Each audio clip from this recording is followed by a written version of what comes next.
Hello everyone, इस video में हम बात करेंगे उन बच्चों की जो बच्चे 2025 यानी कि 2025 में नीट का एग्जाम देने वाले हैं कि क्या परफेक्ट प्लान होना चाहिए आपका इन 2 साल का, क्या स्ट्रेटजी होनी चाहिए और क्या इफेक्टिव टेक्निक्स है जिनको आप अपना सकते हो पहले अटेम्प्ट में नीट का एग्जाम क्रैक करने के लिए। राइट, देखो ये एक ऐसा एग्जाम है जिसको फर्स्ट अटेम्प्ट में क्रैक कर पाना बहुत मुश्किल है। जनरली बहुत सारे बच्चों से फर्स्ट अटेम्प्ट में होता नहीं है क्लियर, लेकिन बहुत सारे बच्चे इसे फर्स्ट अटेम्प्ट में क्लियर कर भी देते हैं। तो ऐसी कौन सी चीजें हैं जो वो बच्चे फॉलो करते हैं जो इस एग्जाम को पहले ही अटेम्प्ट में क्रैक करते हैं। राइट, इन सारी चीजों के ऊपर बात होगी। बहुत ही सिंपल और बहुत ही सहज 3 पॉइंट है बच्चों, अगर वो 3 पॉइंट आप ध्यान रख लोगे तो चीजें कॉम्प्लिकेट कभी भी नहीं होंगी। तीनों के तीनों पॉइंट पे मैं बात करूंगा। पहला पॉइंट है सिलेबस, दूसरा पॉइंट है रिसोर्सेज और तीसरा पॉइंट है टेस्ट। ठीक है, इनका क्या महत्व है इस तैयारी के बारे में और किस तरह से आपको सिलेबस का पता होना चाहिए, सिलेबस कब खत्म होना चाहिए, एग्जैक्ट टाइम क्या होना चाहिए सिलेबस के खत्म होने का ताकि रिवीजन के लिए सफिशिएंट टाइम मिले, साथ ही साथ रिसोर्सेज कौन कौन से आपको यूज करने हैं और टेस्ट कि टेस्ट का क्या सिग्निफिकेंस है, टेस्ट का क्या यूज है एक उस बच्चे के जीवन में जो नीट का पेपर देने वाला है और 2 साल का उसके पास अभी टाइम है।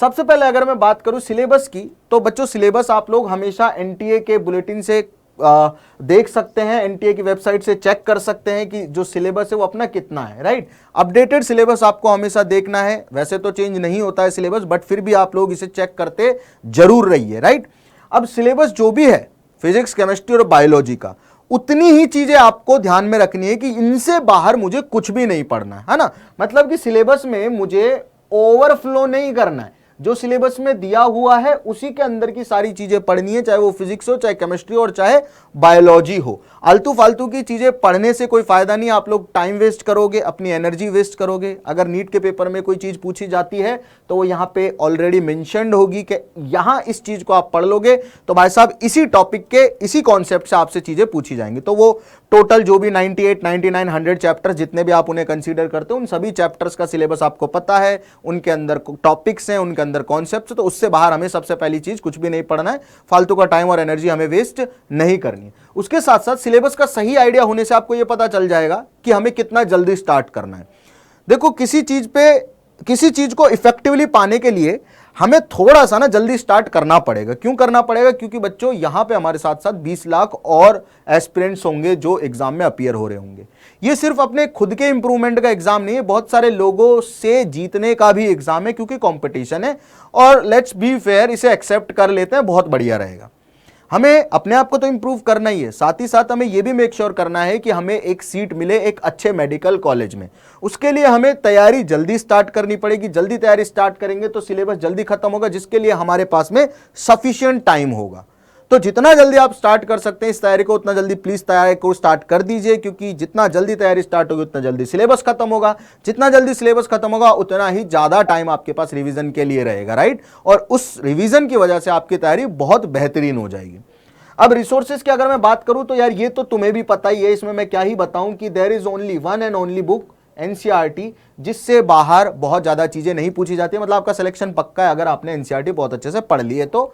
साथ ही साथ मैं यहां पे ये भी बोलूंगा कि इसके एडिशन में आपको प्रीवियस ईयर के क्वेश्चंस जो हैं वो कर लेने हैं, ज्यादा पुराने नहीं करो तो एटलीस्ट 15 साल के तो कर लेना। राइट, अच्छा, अब एनसीईआरटी को पढ़ने का एक तरीका है जो वीडियो आप प्लेलिस्ट में ढूंढ भी सकते हैं इस चैनल पे।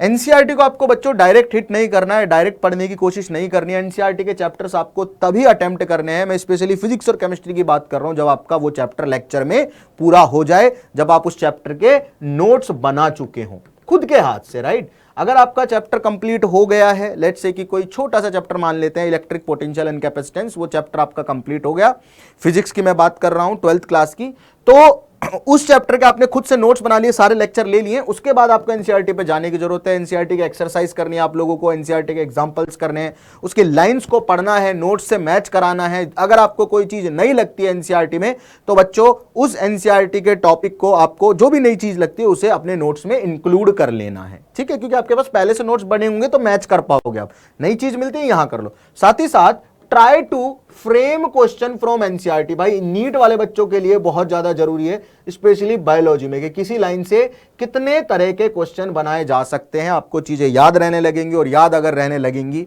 तो बच्चों पेपर में जब वो पूछी जाएंगी तो बहुत कम टाइम में आप लोग उसका आंसर कर पाओगे। देखो आपको पता है कि सब्जेक्ट की डेप्थ कभी भी नीट के एग्जाम ने आपसे पूछी ही नहीं। वो तो विड्थ तो देख रहा है आपकी, साथ ही साथ स्पीड देख रहा है, किस स्पीड से आप उस विड्थ को कवर कर पा रहे हो। भाई बहुत सारे क्वेश्चन होते हैं 3 घंटे में करने के लिए, और उन क्वेश्चंस को करने के लिए ऑब्वियस सी बात है एक बहुत तेज स्पीड का होना जरूरी है, और वो तेज स्पीड तभी आएगी जब आप वैसे सवाल बहुत सारे already through out the 2 year practice कर चुके हो। और बच्चों सबसे इंपॉर्टेंट और सबसे लास्ट पार्ट है, देखो इसको अंडर एस्टिमेट कर देते हैं, बच्चे टेस्ट नहीं देते हैं। जो बच्चे अगर टेस्ट नहीं देंगे इन 2 साल में, उनके लिए तो गारंटी है कि उनका नीट में सिलेक्शन नहीं होना, चाहे उन्हें कितनी भी चीजें आती हूं। पूरी फिजिक्स आपको आती है, पूरी केमिस्ट्री आपको आती है, पूरी बायो आपको आती है, डेफिनेट है बेटा आप अगर टेस्ट नहीं दे रहे हो इन 2 साल में, नहीं होगा नीट में। क्योंकि आपकी जो स्पीड है ना वो डेवलप होती है ओवर टाइम विद टेस्ट, आपकी जो एक्यूरेसी है वो डेवलप होती है ओवर टाइम विद टेस्ट। तो अगर आप टेस्ट नहीं दे रहे हो तो डेफिनेट सी बात है आपकी एक्यूरेसी और स्पीड तो बहुत ज्यादा बिगड़ जाएगी, और फाइनली जब आप नीट के एग्जाम में बैठोगे तो वहां आप चीजें कुछ गलत कर रहे होगे which will not be accurate, और बहुत स्लो भी कर रहे होगे which will not be very fast, right. तो हमें स्पीड और एक्यूरेसी डेवलप करनी है, क्योंकि मैंने अगेन बता रहा हूं कि बहुत ज्यादा टाइम नहीं होता है हमारे पास में, और बहुत सारे बच्चों से कॉम्पीट हम कर रहे होते हैं। तो इन बातों का ध्यान हमें रखना पड़ेगा कि हमारी स्पीड और एक्यूरेसी मेंटेन रहे, इवन हम उसे इंक्रीज करते रहे टाइम टू टाइम, तो उसके लिए टेस्ट देना बहुत जरूरी है। होपफुली ये स्ट्रेटजी आपकी नीट की तैयारी में बहुत हेल्प करेगी आप लोगों को। All the best for your preparation. Thank you so much.